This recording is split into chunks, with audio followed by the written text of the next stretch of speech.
As you travel Route 19 through Inverness County, Cape Breton, you arrive in the small village of Glenville.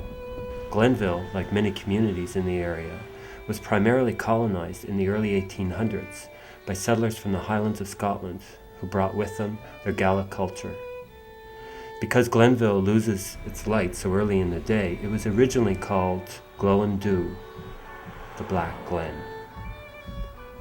For over a century, the Cape Breton influenced Scottish culture thrived through language, song, and family traditions. However, considering the Scottish heritage and Highland geography, some felt there was something missing: single malt whiskey. A key ingredient in distilling whiskey is water. Rich, spring-fed water flows down from the Mabou Highlands to the Glen of Glenville through a maze of meandering brooks and streams into McClellan's Brook, where, in 1990, the Glenora Inn Distillery was established, North America's first single malt whiskey distillery. Welcome, my name is Lockie McLean, President and owner of Glenora Inn Distillery. Glenora is Canada's only single malt whiskey distillery. We're very proud of the tradition we've started here. We're based in Cape Breton Island, the base of the Mabou Highlands. We have a 9-room inn, 6 chalets, fine dining, Celtic pub, live music, tours, gift shop, wonderful Celtic experience. We hope you enjoy your next few minutes touring our facility. Many grains can be used to make whiskey. However, single malt whiskey must be made from malted barley. The malting process converts the barley starch into a sugar. Here at Glenora Distillers, we import our malted barley from Scotland. Once received, the barley is ground in the grist mill. The grist is then soaked in the mash tun, where hot water dissolves the flour-like substance, the sugar, separating it from the husks and other solids. From the mash tun, the sugary flavored liquid is cooled before it flows into the washbacks, where yeast converts it to a 9% alcohol. The distilling process separates the water from the alcohol. The copper pot stills heat the 9% liquid to a boil. Because alcohol boils before water, the alcohol vapors rise first. They are collected and then cooled back into a liquid. During the distillation, the liquid alcohol is converted from a 9% to 22% alcohol. This process is repeated in the second and final distillation, converting the alcohol from 22% to 70%. It then goes into a barrel and into the warehouse for maturation. After the spirit has been distilled, the clear liquid is put in oak barrels. These oak barrels had once stored bourbon. As the barrel is sitting here in the warehouse, it's also going to pick up the environment around it. What happens during the maturation period is the whiskey is going to evaporate through the wood of the barrel. It's going to go into the cavity of the warehouse. Then it's going to be absorbed through the ground and into the community around it. The reverse is going to happen as well. The characteristics of the environment around are going to come through the mud floor. They're going to come into the cavity of the warehouse. They're going to go into the wood of the barrel and then finally into the whiskey. So what's going to happen is those apples in the apple orchard around us and the maple trees, the pine trees, the spruce trees, all of this is going to eventually influence that whiskey.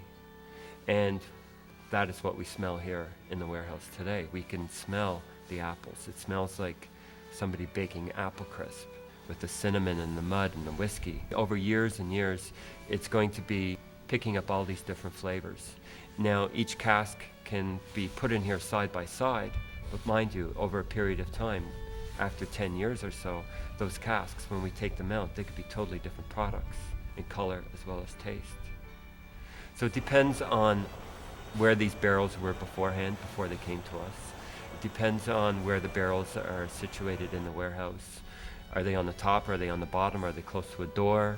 Are they further away? Depends on the weather conditions during the maturation period. And all these will influence the rate of maturation and the rate of evaporation. On average, about 2% will evaporate each year.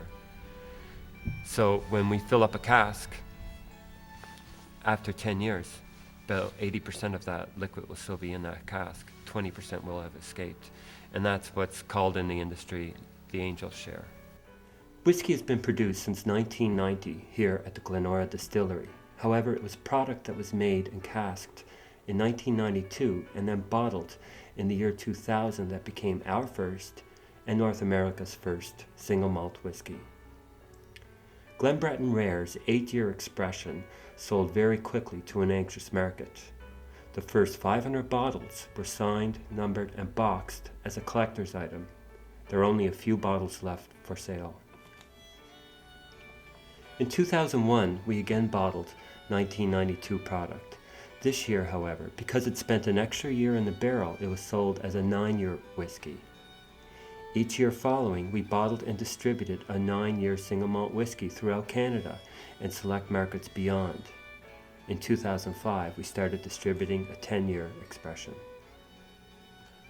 With our market expanding to Japan, we also bottled a Friendship Series in 2001.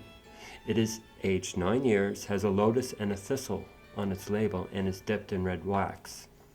Besides overseas, it is only available here at the Glenora Distillery.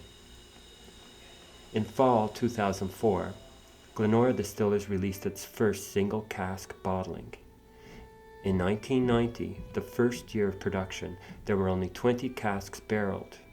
Cask number 6 of 20 was originally aged in bourbon cask, later moved to a rum cask, then sherry, and back to bourbon. The final casking yielded 120 bottles. We also package a whiskey cake. It is a spiced cake soaked in Glen Breton rare whiskey. When we taste single malt whiskey, we suggest that you first look at color, then nose, and finally taste. The color will be influenced by the wood and the age of the whiskey. When tasting our Glen Breton 10-year, you might find it to be amber in color with a nose of spice, perhaps ginger, hints of citrus, chocolate, and nuts. Along with its aromas, its taste may reveal maple and apple, a result of maturing in our Cape Breton environment. It's very difficult to capture the environment of being on the distillery property here.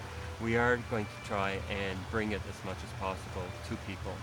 So we will sit down with a group of people, we'll talk about whiskey in general, what makes single malt whiskey a single malt, and what makes Glen Breton unique to the other single malt whiskeys. We will compare it to other single malt whiskeys, and we will do a taste profile and answer questions. As an added attraction to that, when we do the seminars here, what we will be doing is we'll be offering perhaps a 3-day miniature whiskey academy where people can come, they can stay on the property, and this will probably be around mid-October till about mid-November. And where they come, they stay on the property, we wake up, we have breakfast in the morning, we discuss what we're going to do that day, and then we'll go and we might work the mash tun, we might work the wash packs, we might work the stills, we might work in the barreling or in the warehousing. So that day we will go do our activity, we'll come back, get cleaned up, have dinner, maybe sit by the fireplace and do a whiskey tasting. The following day we will do another stage and another stage. And that, I think, will really build an education of what is a single malt whiskey. There's lots of people out there, the market is growing, and we're being flooded with requests, people wanting to know more about what it is that we do. So this would be a good opportunity for people to come, stay, experience the whole product, as well as the production of it. It'll be unique too.